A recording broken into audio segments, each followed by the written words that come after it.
السلام علیکم۔ آج میں آپ کو ایک خوبصورت سی داستان سناتی ہوں۔ میری ایک دوست تھی اور اس کا نام عائشہ تھا۔ عائشہ میری کلاس میں پڑھتی تھی اور وہ بہت ہی ذہین ہوشیار لڑکی تھی۔ یہ اس وقت کی بات ہے جب ہم ایک ساتھ انٹر کے پیپر کی تیاری کر رہے تھے۔ عائشہ میری بہت اچھی دوست تھی۔ وہ مجھ سے ہر بات شیئر بھی کرتی تھی اور اپنے دل کی ہر بات بھی بتاتی تھی۔ اسی دوران اس نے ذکر کیا کہ ہم پیپروں کی اچھی تیاری کے لیے ایک اچھا کوچنگ سینٹر جوائن کرتے ہیں جہاں ہمیں اچھی تعلیم بھی دی جائے اور ہمارے ایگزامس بھی اچھے ہو جائیں۔ میرے گھر والے تو اجازت نہ دیتے اس چیز کے لیے، کیونکہ ان کے لیے یہی تھا کہ آپ گھر میں رہ کے پڑھو تو زیادہ اچھا ہے، خود محنت کرو، باہر نکلنا لڑکیوں کے لیے اچھا نہیں سمجھا جاتا تھا۔ عائشہ کے کہنے پر میرے گھر والوں نے مجھے اجازت دے دی۔ میں نے عائشہ کے ساتھ کوچنگ سینٹر جوائن کر لیا۔ یوں ہی ہمارے ایگزامس شروع ہو گئے۔ ہم دونوں ایک ساتھ آیا جایا کرتی تھی۔ ہمارے ٹیوشن میں کافی سارے لڑکے اور لڑکیاں پڑھتے تھے۔ ان سے کافی اچھی دوستی بھی ہو گئی تھی۔ بہت ذہین بھی تھے۔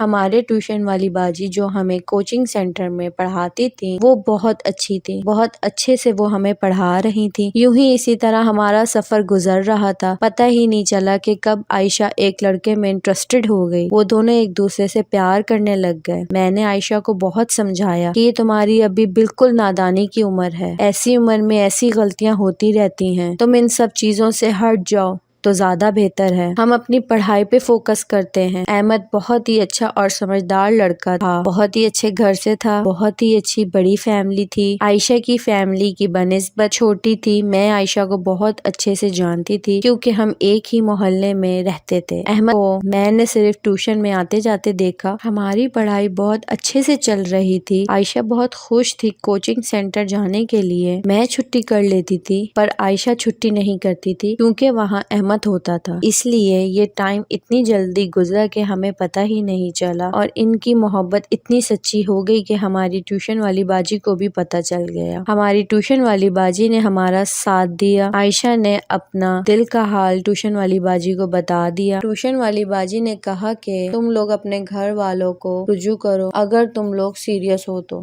شادی کرو۔ اسی دوران انٹر بھی ہو گیا۔ بی اے میں ہم سب نے ایڈمیشن لے لیا۔ عائشہ نے اپنے گھر میں سب کو بتا دیا تھا کہ وہ اپنے ٹیوشن سینٹر میں احمد کو پسند کرتی ہے، اسی سے ہی شادی کرے گی۔ اس کے گھر والوں نے کہا ٹھیک ہے، جیسا تمہاری مرضی، تمہاری زندگی ہے۔ احمد کو بولو اپنے گھر والوں کو ہمارے پاس بھیجے کیونکہ اب ہم تمہاری شادی کی عمر ہو گئی۔ عائشہ نے جب یہی بات احمد سے کی تو احمد نے کہا کہ میں تھوڑا سیٹ ہونا چاہتا ہوں اور میں تمہارے پاس رشتہ نہیں بھیج سکتا۔ دوسرا بھی میرے بڑے بھائی کی شادی ہونی ہے تو تم اپنے پیرنٹس کو بولو کہ وہ تھوڑا سا انتظار کریں۔ عائشہ نے یہی بات اپنے گھر والوں کے سامنے کی اور مجھے بھی بتایا۔ ان کے گھر والوں نے کہا ٹھیک ہے، ہم ایک رسم کر لیتے ہیں، ان سے بولو رشتہ لے کے لازمی آئے ورنہ ہم تمہارا ٹیوشن سینٹر جانا بند کر دیں گے۔ اسی طرح یہی بات عائشہ نے احمد کو کہہ دی۔ احمد نے بھی اپنے گھر والوں کو منانے کی کوشش کی لیکن احمد کے گھر والے نہ مانے۔ عائشہ بہت ہی حسین تھی۔ اس کے گھر والوں کا کہنا ہے کہ تمہارا پیسہ دیکھ کے تمہارے پاس آئے ہیں۔ عائشہ اس بات پہ بہت خفا تھی۔ عائشہ روز ٹیوشن میں احمد سے بس یہی بات کر رہی ہوتی تھی کہ تم پلیز اپنے گھر والوں کو مناؤ اور بھیجو اور ہماری رشتے کی بات کرو ورنہ میرے ماں باپ میرا رشتہ کہیں اور کر دیں گے۔ اور احمد اسے تسلی ہی دیتا تھا کہ میں انشاءاللہ اپنے گھر والوں کو مناؤں گا، میں ضرور آؤں گا۔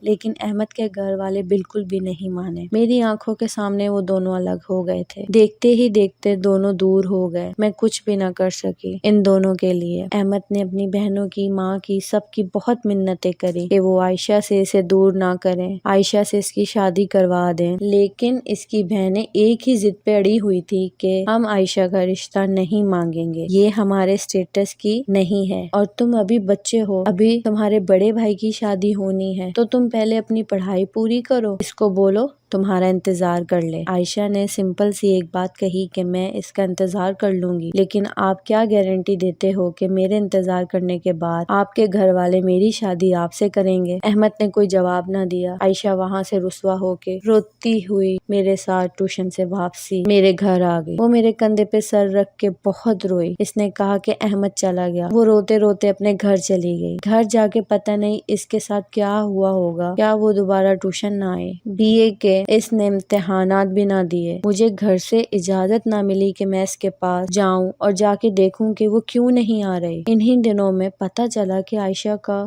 تو نکاح ہو گیا ہے اور وہ کسی اور کے ساتھ رخصت ہو کے چلی گئی ہے۔ یہ بات احمد کو گوارا نہ ہوئی۔ احمد کو جب پتہ چلا کہ اس کا نکاح ہو گیا ہے، احمد بہت رسوا ہوا۔ احمد ایک دم پاگلوں والی حرکتیں کرنے لگ گیا۔ وہ ٹیوشن سے بھاگ کے اپنے گھر گیا اور وہاں جا کے چیزیں توڑنے لگ گیا۔ گھر جا کے وہ بہت چیخا چلایا اور وہ وہاں بے ہوش ہو گیا۔ ہمارے سامنے اس کو جب لے کے گئے تو پتہ چلا احمد نے اپنا دماغی توازن کھو دیا ہے اور وہ صرف عائشہ کو ہی یاد کرتا ہے۔ کیا فائدہ ہوا ان کے گھر والوں کو؟ احمد کے ساتھ یہ سب کر کے کیا ملا؟ وہ عائشہ سے سچی محبت کرتا تھا۔ وہاں عائشہ ویسی نہ رہی جیسی تھی، چپ چاپ، گمسم، کھوئی سی نظر آتی۔ ان دونوں کا حال دیکھ کر میں بہت پریشان ہوں۔ اللہ پاک ان دونوں کو صبر دے اور ہمت دے۔ آپ بھی عائشہ اور احمد کے لیے دعا کریں کہ احمد بھی ٹھیک ہو جائے اور عائشہ اپنی زندگی میں بھر جائے۔ شکریہ۔ مزید ایسی سچی اور دلچسپ کہانیاں سننے کے لیے میرے چینل کو سبسکرائب کریں۔